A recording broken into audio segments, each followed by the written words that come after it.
كتاتلنا نعدم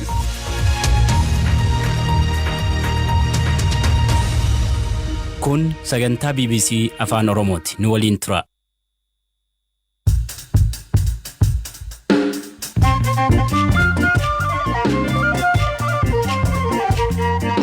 Ashama akkam jirtu hordoftoota BBC Afaan Oromoo sagantaa keenya Jumaataa qabannee dhufneerra.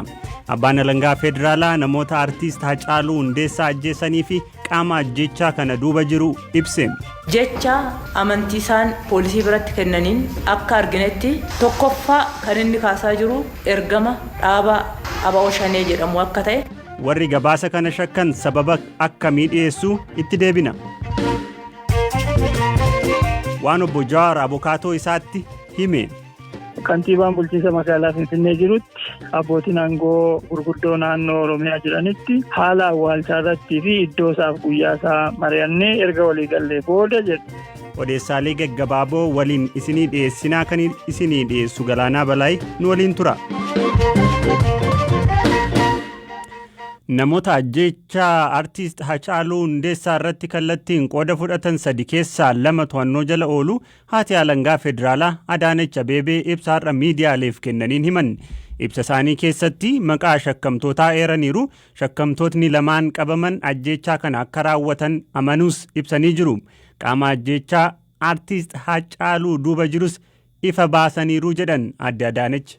Tokkoffaan kan artiist Hacaaluu irratti dhukaasuudhaan ajjeese Xilaayee Yaamii jedhama. Inni lammaffaa isa wajjin immoo kan as keessatti hirmaachaa ture Abdii Alamaayyoo jedhama. Inni sadaffaa yeroodhaaf to'annaa keenya jalan oolle Kabbada Gammachuu jedhama. Kanaafuu uummanni keenya naannoo galaan jiru akkuma Xilaayee fi Abdii dabarsee nutti kenne ammas deebisee Kabbadas dabarseetoo akka nutti kennu bakka dhokatee barbaachi godhamaa jira. Barbaachi qaamoleen nageenyaa godhu kana keessatti hirmaachuudhaan yeroo gabaabaa keessatti to'annaa jala akka oolchu abdii guddaa irraa qabna. Hacaaluu ajjeesuun maaliif akka barbaachise jecha amantiisaan poolisii biratti kennaniin akka arginetti akka Xilaayeen nu kaasetti jechuudha. Tokkoffaa kan inni kaasaa jiru ergama dhaaba ABO Shanee jedhamu akka ta'e uummata Oromootiif dabarsuudhaaf jecha ummanni Oromoo bilisummaa isaa akka argatu mootummaan kun kufaa jira. Nu wajjin hirmaadhu siifisii darbaa biyyaafis hin darbaa. Ummanni Oromoo akka balaa irratti hin kufne nu gargaare akka jedhaniin. Kana qofaas miti isa wajjin kan dubbatan afaan Oromootiin walii isaaniitiin garuu namoonni kun namoota lama waan ta'aniif afaan Tigirfaatiin kan dubbatan ta'uusaa jecha amantii isaatiin nu mirkaneessee jira jechuudha. Ajjecha artiist Hacaaluun wajjin walqabatee qaamoleen hidhata qaban biroon akka jiran shakkamtoota kanarraa ragaan argame waan jiruuf qorannoon itti fufaa jedhan adde Adaanech. Ibsi kun akkuma dhaga'ameen namootni hedduun ibsaarraa kenname diraamaadha jechuun amanamummaa sirna haqaa kana qeeqanii jiru. Ameerikaatti ogeessa seeraa akka ta'e Bahar Omar maaltu shakkiif nama kakaasaa jennee gaafanne.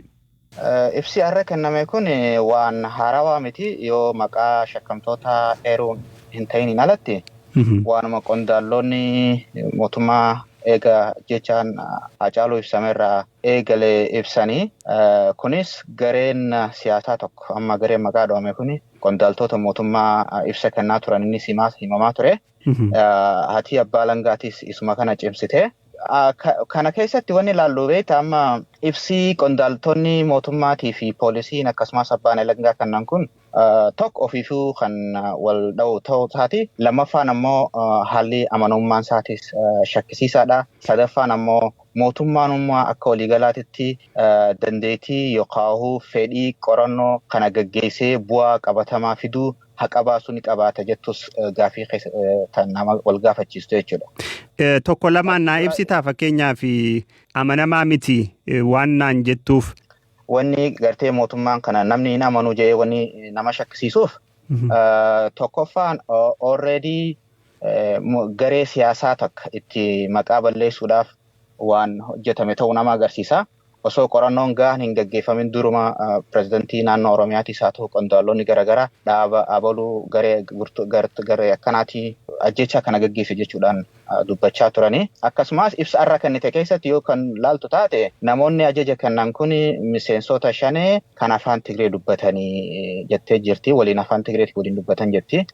Asirratti egaa dhuguma namni siyaasaa biyya sanii beeku dhuguma wanni xiqqoo amanuuf namatti ulfaatu gareen shanee yookaan addi bilisummaa Oromoo afaan Oromootiin akka hojjetu dhaaba namoonni Oromoo gaggeessan akka ta'e namni hundi ni beeka. Isaan kun afaan akka waan afaan Tigreetiin dubbachuun isaanii yookaan Tigroota ta'uun isaanii ibsi kun hangam takka akka shakkisiisaa ta'e agarsiisa. Akka adeemsa ragaa tokko yoo qorattu circumstantial evidence yoo ragaan qabatamaan hin jiraanne circumstantial evidence ragaa naannawa ragaa alkallattii ilaalla. Ragaan alkallattiidha akkuma Hacaaluun afaan isaatiin amma dura yaaliin irratti godhamee jira dubbata. Interview OMN hin godhe isa dhumaa irrattis akkuma jeetti qaama inni himatee jira. Qaama san qorannoo bal'isanii qaama san qorachuu dhabuu fi garee already siyaasaadhaaf itti murteessan garee san qofa irratti xiyyeeffachuun mataan isaatu shakkii daranaa waan bal'isu jecha dhimmi kuni dhimma dhuguma biyya san keessatti nagaa'uuf na yoo jedhan dhuguma dhiini Hacaaluu haa ba'u haqni biyya san keessatti haa mul'atu olaantummaan seeraa jiramu ka jedhamu taate dhimmi ajjechaan Hacaaluu kuni qaama walabaatiin qoratamu qaba. Akkasumas ajjechaan amma dura godhaman hundinuu yoo danda'ame qaama walabaatiin qoratame murtiin bu'aansaa uummataaf yoo ka ibsamu taate haala sanii walamantummaan deebi'ee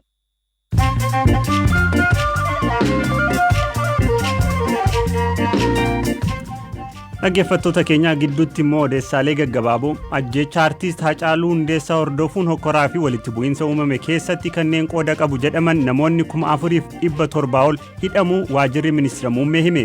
Pirees seekreetariin waajjira ministeera muummee obbo Nugusuu Xilaahun FBC'tti akka himanitti namoonni kunniin to'annoo jala oolanii dhimmi isaanii qoratamaa jira.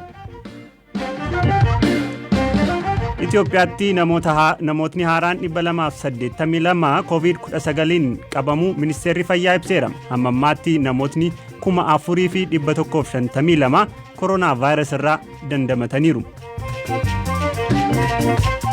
Hawaasni Oromoo ajjecha artiist Hacaaluu Hundeessaaf haqi akka kennamu hidhaan namoota siyaasaa balaaleffatuu fi sirni ministeera muummee Abiyyi akka diigamu gaafatu magaalota akka Berliin, Manchester United, Ottawa, Ohio fi kanneen biroo keessattis adeemsifamaa oole.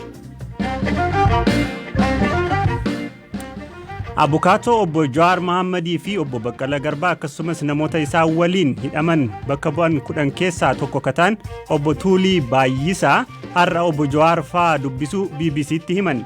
Fayyaan isaanii haala gaarii keessa akka jiruu fi nyaatnis dhiyaachaa fi akka jiru nutti himaniiru jedhan obbo Tuuliin. Dabalataan mucaa obbo Baqqalaa Garbaa Boontuu Baqqalaas dubbisuu himanii haala keessa jirtu nutti himteetti jedhan. Obbo Jawaar haala itti to'atamanis akkasiin nutti himan jedhan obbo Tuuliin. Zalaalam Taaddasaatu dubbisee jalqaba waan Boontuun dubbatte. Tole maal haasoftan? Kana wajjin wal qabatee mucaan obbo Baqqalaa Garbaa dubbisnee turre. Gaafa dura qabaman nama 26 ta'anii bakka tokkotti ala koriidarii irra akka bulfaman qorra keessa jechuu galmalee qorra keessa akka bulan fi ammayyuu bakki isheen jirtu galmalee kan qorruu fi rakkisaa akka ta'e keessumaa immoo ishee wajjin naannoo sana kan jirtu hidhamtee kan jirtu Caaltuu Taakkalee kan jedhamtu hidhamtee jirti. Isheenis mana qofaatti hidhamtee akka jirtu bakki isheen keessa jirtullee haala rakkisaa akka ta'ee fi lafa galmalee qorruu keessa kan jirtu ta'uu isaa nutti himtee jirti Dubree Boontuu. Caaltuu Taakkalaa daa'imallee ni qabdi. Daa'ima waliin hidhamtee? Daa'ima waliin hidhamtee jirti.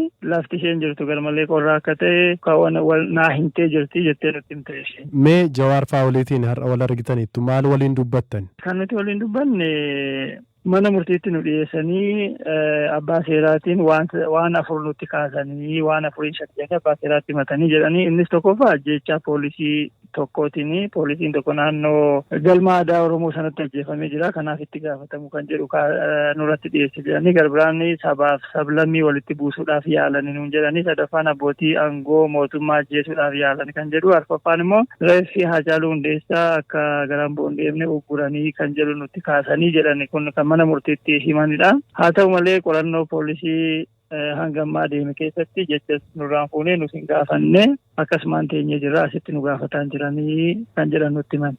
Tole haalatti to'atamanii fi reeffa deebisan jedhaman irratti maal isinitti himan? Isaan kan kaasan nuti akkuma nama tokkootti reeffa artistii jaallatamaa kabajamaa Hacaaluu Hundeessaa geggeessuudhaaf gara magaalaa Ambootti yoo qajeellu naannoo magaalaa Buraayyuu iddoo Gujee yookaan Kellaa jedhamu gaafa geenyu uummanni karaa cufee hin geessamuu reeffi asumatti awwaalamuu qaba jedhee uummanni makiinaadhaanis karaa cufanii namni walakkaan hin geessina Amboo adeemu jedha walakkaan Finfinneetti adeebi'u jedha. Isa kana gidduutti dhaabbannee gaafa laallu wal falmiin namoota gidduutti gaafannii ballachaa deemu konkolaataan ittiin deemtus ittiin reeffi fe'amee tures konkolaataa reeffaa ta'e konkolaataadhuma qarmattii waan ta'eef makiinaan garmalee ho'itee turte kanaaf haala kanaan yoo deemnee namni baay'achaa deema achiin gahuu hin dandeenyu jennee uummata kana tasgabbeessuudhaaf reeffi gara magaalaa Finfinneetti akka deebi'u poolisootuma wajjin dubbannee gara magaalaa Finfinneetti deebisneedha kan nuun jedhani. Deebisaa yeroo jiran naannoo magaalaa Buraayyuu ganda Gafarsa Noonnoo yookaan Ashawaa Meedaa jedhamee lafa beekamutti mooraa poolisii geessinee poolisiidhaan nu gargaaraa gaafa jennu poolisoonni achi jiran as bilbilaa turanii nu gargaaruu akka hin dandeenye nutti himanii jedhu. Achirraa kaanee abbootii aangoo magaalaa Finfinneetii fi naannoo Oromiyaa wajjin waliin bilbiluudhaan reeffa Hacaaluu Hundeessaa gara galma aadaa Oromootti geessinee jedhu. Yeroo achi geessinu balbala irratti seensuma irratti warri eegan xiqqoo waan hin hubanneef hin naani jedhanii kana booda aangawoota magaalaa Finfinnee wajjin dubbanne akka isaan nu jalaa bananii itti himanii jennaan reeffa qabannee konkolaataa 5 hanga 6 ta'uun dallaa yookaan mooraa seenneedha kan jedhanii.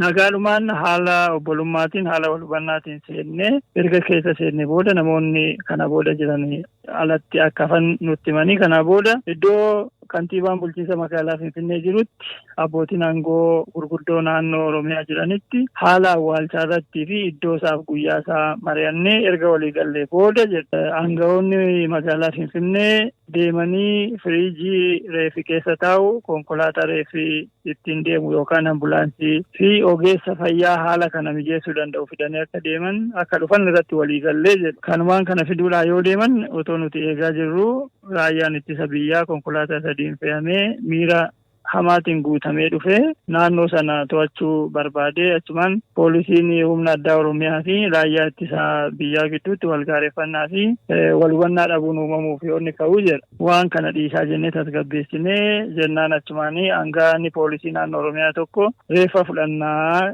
kan ajajamnee dhufnee jennaan tasgabbiidhumaan reeffa fuudhaa nus kan jenne poolisiin haa geggeessuudha kan jennee reeffatti kenninee jedhan. Kana booda ammallee aangaa'aan poolisii Oromiyaa tokko dhufanii to'annaa jala akkasina ooltan jechuun obbo Jawaar Maammed, obbo Baqqalaa Garbaa fi obbo Hamzaa Booranaa to'annaa jala ooluu qabdu kan jedhu qajeelfamni nuu kennameera jennaan. Tole rakkoon hin jiru nuti hin to'atamnaa eegdonni keenyas akkan sochoone akkan tuqne jennee eegdotaanis amma to'annaa jala oollee jirra hiikkadhaatii waan poolisiin sin hin jedhu godhaa jennaan. Ijoolleen eegdonni waan tokko otoo hin jedhiin meeshaa isaanii nagumaan itti kennanii nutis achumaanii gara galma naannoo humni poolisii addaa Oromiyaa bakka baay'inni isaanii 1,000 ol ta'anitti bakka isaan jiranitti gara achi nu geessanii jedhu. Erga sana booda qabamnee achi geessamnee achi fuudhanii koomishinii poolisii Finfinnee geeffamnee sana booda poolisiin tokko du'uu achitti dhageenyee jedhu. Hanga gaafa qabamnee to'annaa jala oollee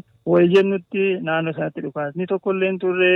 Gama keessatti namni waan hamaa tokko dubbates hin jiru. Waliigalatti wanti godhame hundi waraabamee suuraan waan jiruufi waan kana waliin dha'uun hin danda'amu jedhu isaanii. Nuti rakkoon guddaan akka nu uumamne illee gumaacha guddaa gama keenyaan taphanneetoo jirru galateeffamoo otoo qabnu haala kanaan qabamuun keenya hidhamuun keenya iyyuu garmaleedha. Yeroo Jawaar eegdonni koo akka ka'an ta'an jedhee barreessi sana hordofee hokkara ka'eetiin lubbuun namoota darbee ture. Sanaanis ni himatamaa kan jedhamu odeeffamaa ture. Quba qabdu maal siniin jedhan? Hin jiru. Namoonni kun poolisiin qorataan poolisii mana murtiitti dhiyaatee yeroo beellamaa dabalata qorannaadhaaf na barbaachisaa jedhee kan gaafate ajjeechaa poolisii tokko kan naannoo galma aadaa Oromiyaatti ta'ee jedhame sanadha malee ajjeechaa nama 86 maalii kan jedhu achi keessa kan jiran nutti himanii jiran. Abukaatoo obbo Jawaar Maammadii fi obbo Baqqalaa Garbaa akkasumas namoota isaan waliin hidhaman bakka bu'an 10 keessaa tokko kataan obbo Tuulii Baay'isaa dhageenye. Dhaggeeffattoota keenyaa qophiin har'aaf jennee qopheessinis asuma irratti xumurama.